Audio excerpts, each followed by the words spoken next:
Hey everybody, it's FarmrTrogg. Whew, my voice is bad right now. We went to a Riot Fest on Sunday and it's still gone. Anyway, I'm gonna do a field walk here. Haven't done one since June I looked at, so I'm sorry.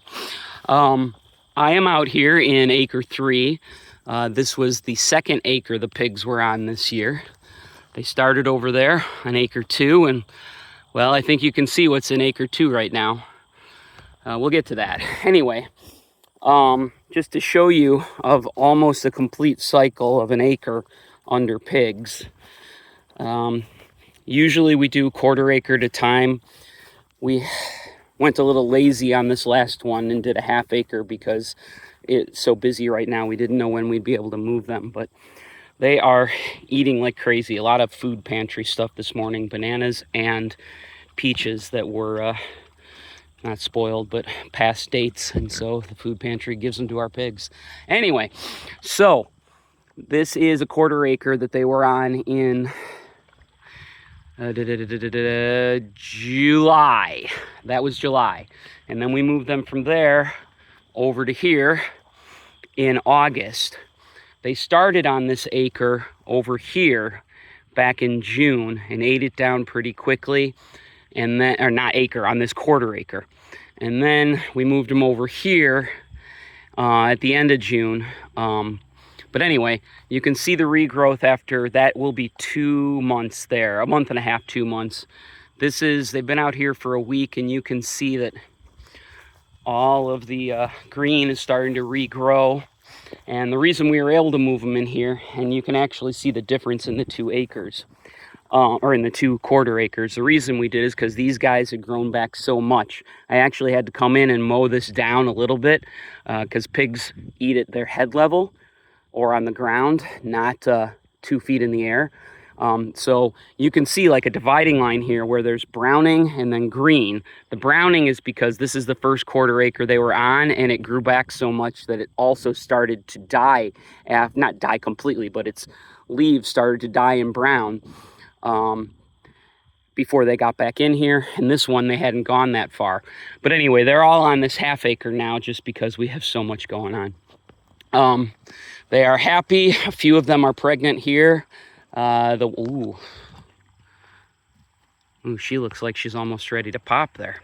Okay, well, we will be moving, as you'll see later. We put a bunch of them, not a bunch, 3 of our moms are in the barn right now because they did have piglets.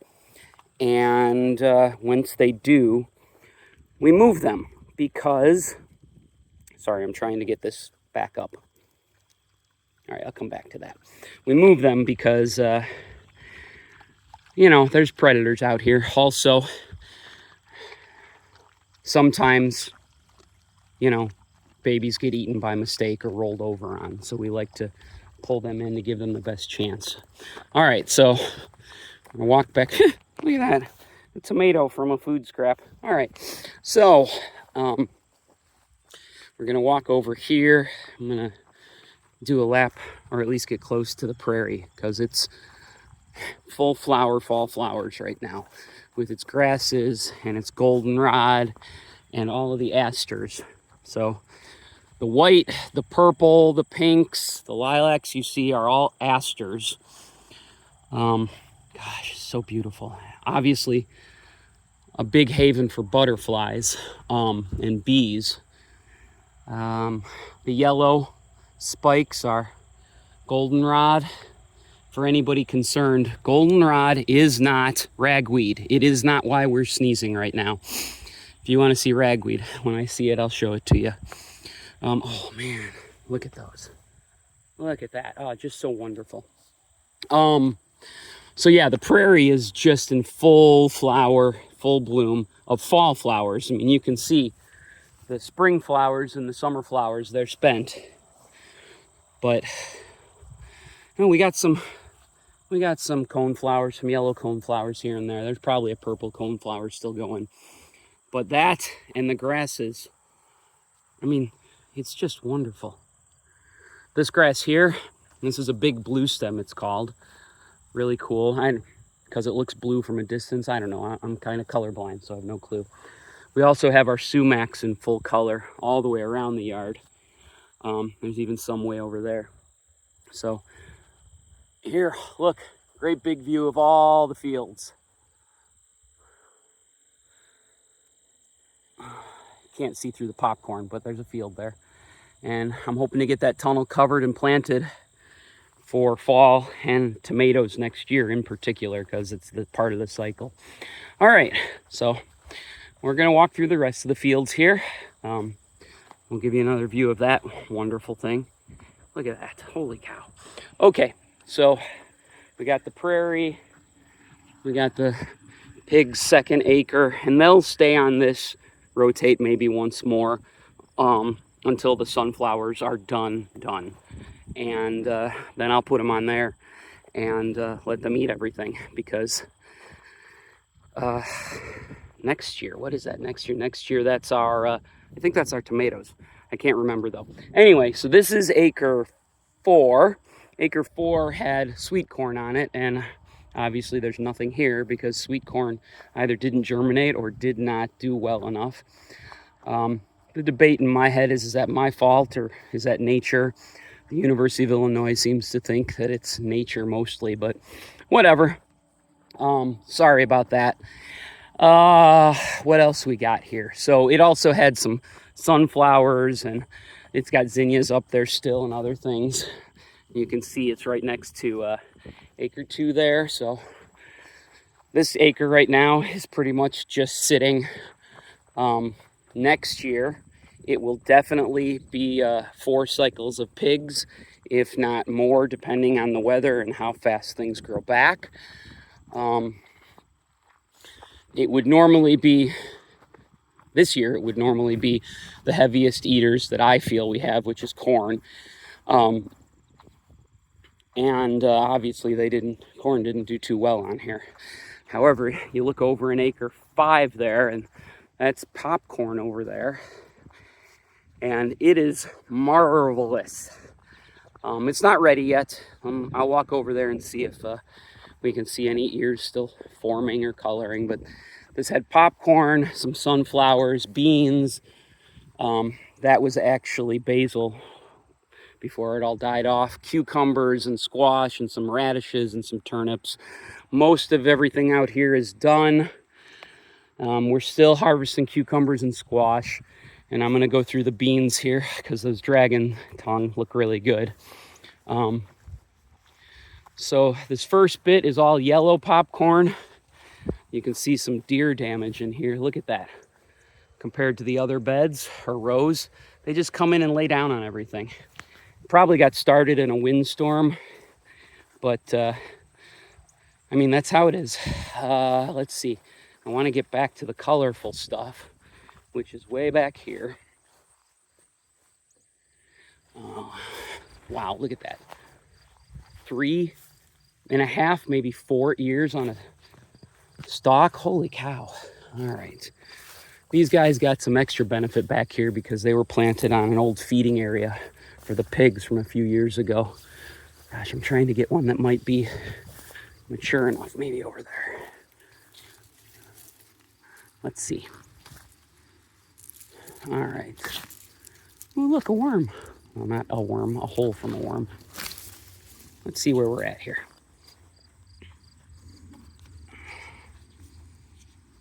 All right, I'm going to put this down for a second so you guys stay with me. Oh, yep, there's the worm damage on top, but that's okay. That just means everybody knows it's clean.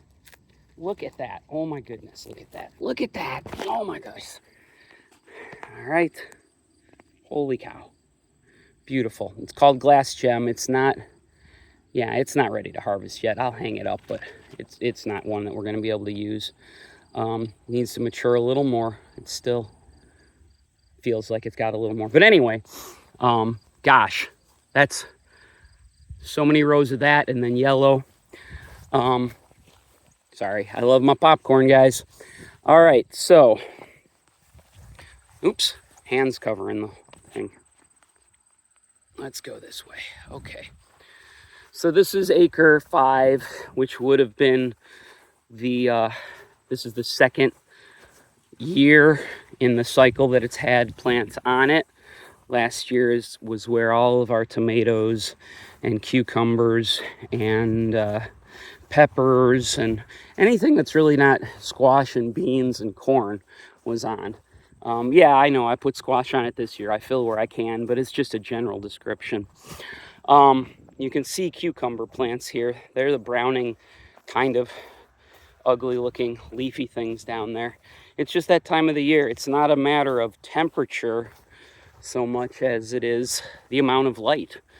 They're just not getting enough sun during the day. You can see the beans are the yellowing thing here too. They're just not getting enough sun, so they start to yellow and brown because it's the end of the year for them. The zucchini and the other summer squash is holding on strong, but you can see it's also, so this would be the third planting of zucchini, the second that actually grew, and you can see it's starting to get fungus on the leaves. That's what happens. The fungus blocks out the light, and if this happens earlier in the year, like with the first and second plantings, you're gonna stop short of a full year of production, but it's part of the life cycle, really. That's how we deal with it. Down in this bed was the summer squash. These are just dormant right now. We have nothing in them at the moment. Like I said, we had radishes and turnips and earlier beans in there. This was early as sunflowers, and then some more cucumbers. Again, you can see that they're done. But also our marigolds and zinnias that we take to market and we make bouquets out of in here. They are planted right up against our winter squash, and I'm trying to find some in here. Oh yeah, there we go. Look at that winter squash. No, that's just a pumpkin. But still, winter squash, and it's for carving. We don't plant enough of those for anything other than us and the kids. But we got the carving pumpkins right there. You saw them. As we go further in, we've also got gourds in here and all of our winter squash, like I said. Trying to not step on any, but find y'all some. There's some delicata in there. There's some spaghetti. Ooh, lots of delicata and spaghetti there. And as we get further on, there will be spaghetti. Look, more pie pumpkin and acorn squash. Look at the acorns in there. And then as we get all the way over here, there's butternut. And all the broccoli from earlier in the year is trying to rehead and flower. We'll see. Maybe I'll get some small little heads in there for shares. I'm trying to find some acorn squash for you. We don't really weed after a certain point in the squash because they're all over the place and it's too hard, and they're totally cool grown through it. There you go. There's just two right there laying there, and they're all over. That's the last bed here. Anyway, so that's the deal. This is where peas and early radishes and stuff were. I'm going to try to plant up some beets for later on in fall. This here was some cantaloupe. We got seedlings from Midnight Sun Farm. They had too many, and we're just not good with melons, guys.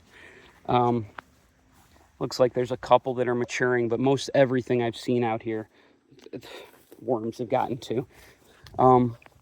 This was our second planting of squash. You can see the fungus has really got to them and the squash bugs. It's pretty much done. We went through here this week and there's only a few, so that's why it's overgrown.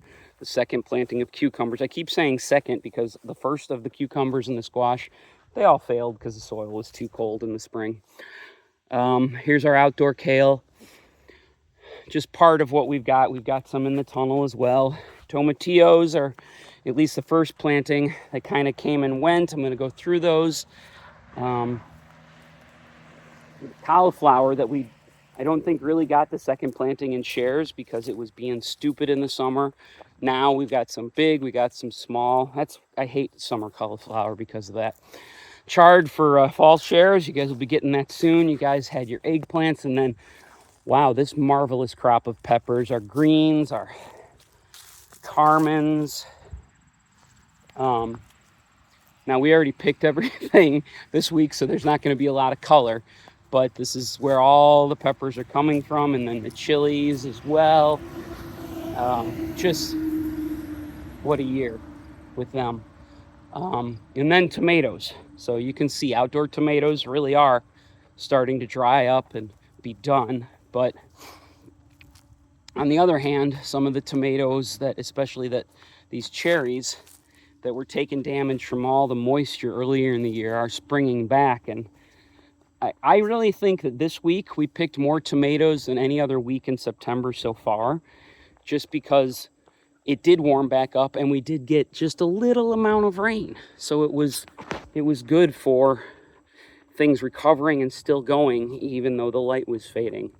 Now, I think outdoor tomatoes here, we'll have maybe a week or two more of them. Forecast looks like the first week of October is still going to be 80. So even though they're not getting as much light, they should still color. They'll just be smaller. And the peppers, they're starting to flower. Those that didn't flower a lot, they really liked our soil with all the organic material. And so the horrible or funny thing about peppers is that if they have too much fertility in the soil, they just turn into shrubs and don't flower. They're perfectly fine with just it living there, but we want them to fruit, obviously. So yeah, it's whatever. They're fruiting. We got a good year, but we have had pepper shrubs that are just completely not fruiting the entire year. It's so weird, but they will now as it gets colder and less light. So this is the walk from acre 6 into the front. If you guys don't know, we planted this up with a bunch of prairie seeds and other flowers just to get some of the lawn out of this area. And there's the farm stand, of course. I'm going to walk you guys all the way around. This is a full farm walk this time. All right, so let's go see. I talked about the moms that already had piglets, and we're going to go over there now. So what have we gone from acre 3? We did acre 3, we did the prairie, we did acre 4, 5, and 6. We'll get in acre 1 and 2 after this. So, oh, look at that. Just in time for feeding. So, these are all the piglets and the moms. This mom had her piglets 4 weeks ago, and only one made it. And it's in there because that mom has taken everybody on. That mom this is her 3rd week. She doesn't like me. That's what the stare is. Hers are the orange ones. And then this mom, well, she had 12. We've lost some, but that's how it works. It's sad, but oh, yeah.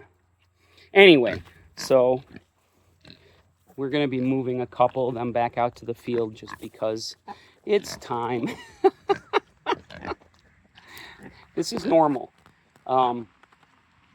8 to 10 of them will jump on her at once, and it's something else.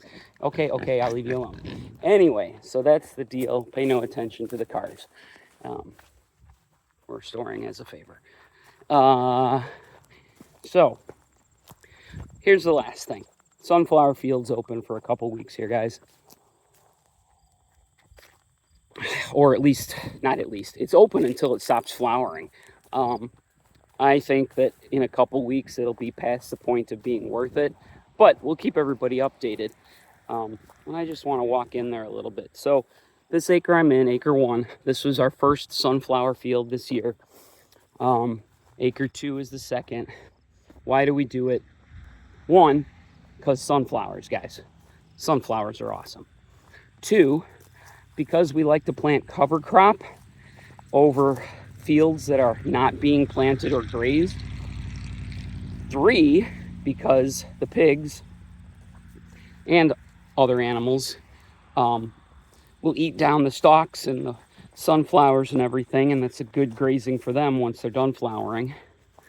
On top of all that, if they don't, everything gets mowed down and turned back to the soil, because next year this will be vegetables, and it's already had the pigs on it a year ago. It has all the green manure, we call it, cover crop this year, which was a mix of turnips and sunflowers. And then next year we will be spreading whatever waste comes out of the barn from the winter, because the pigs go in the barn when it gets too cold, because we're nice. And this field will also have vegetables on it next year, just based on the rotation. And like I said earlier, the pigs will come in here and eat it all down. Something you'll notice if you come out here is there are other things growing in here. A lot of a certain particular type of other thing, which are these things here. These right here. Oh, look, there's one exposed right there. Yeah, so there's a cover crop under the cover crop. These sunflowers are great and they'll eat them, but those turnips, that's what's growing underneath there. Those turnips taste wonderful, and not only once the sunflowers are done, the pigs will come in here and start eating them, and that's great. We get the nutrition from them being in here back into the field. But also, once the sunflowers break and the pigs start knocking them down, the good-sized turnips go into shares because they're food. I'm not going to go all the way through. I am going to stop this here because it's a great place to stop. Actually, I'll walk a little bit further. If you're thinking, hey, I might come out, or I don't know if I'm going to come out, either way is cool. But something to know is that this field is buzzing because of those guys right there. They are everywhere. They sleep on the sunflowers at night. We got honeybees here too. Obviously the birds, the swallows are all out. But during the afternoon and early evening in particular, this whole field is abuzz in butterflies. Dozens and dozens and dozens of monarchs in particular on everything. It is absolutely awesome to see them flying all over this field. So that's, I think, the biggest reason to come out here is to experience, the sunflowers. Wow, look at that color. And the butterflies and bees with them. It's just so great. All right, anyway, I'll talk to everybody later. I hope that was a good tour. Oh, I didn't go into the tunnel over there, but that's where tomatoes will come from through October and November. It's also where our kale will be coming from until it's too cold for kale to be kale. And that's it. We'll see everybody later.